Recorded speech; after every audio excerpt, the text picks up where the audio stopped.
Yavaş biraz az. Yavaş. Koyun geldi. Koyun geldi. Koyunlar da çek. Cemaat yaradı dur ha.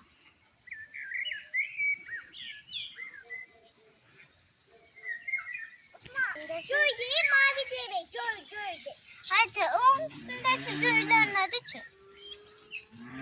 Hadi diyelim. Koyunun üstündeki cöylerin adı. Kraska. Kras. Hepsine niye kras tadı? Uyan bizim yerimizde. Gel aya başlayırız şimdi.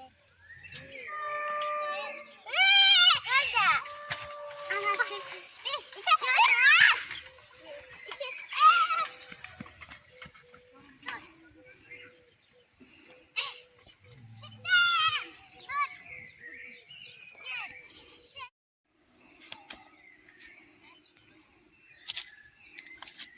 Ben bir yerde dururum, sen de beni çək də.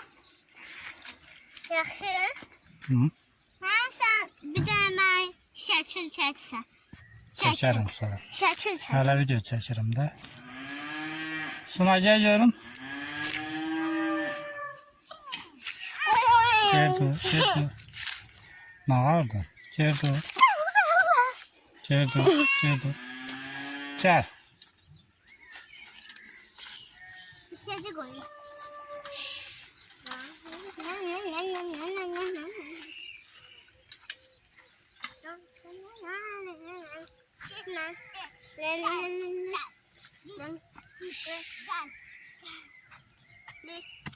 Ayasa. Bir tane de onun üstünde çıkan bir tane çeç de bastı. Yaxşı? Yere kaşıyorum aç. Ayın böyle. Ha. Göze pedal çevirip.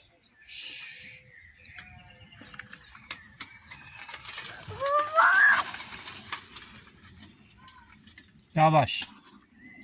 Öğretin. Ne olur bir tane dur. Ayak ustamın üstünde dur. Şekil. Ama şekil mi? Ayte şekil. Hı? Şekil çek. Yaxşı. Yıkılasın. Az yıkıldı. Yıkılarsan.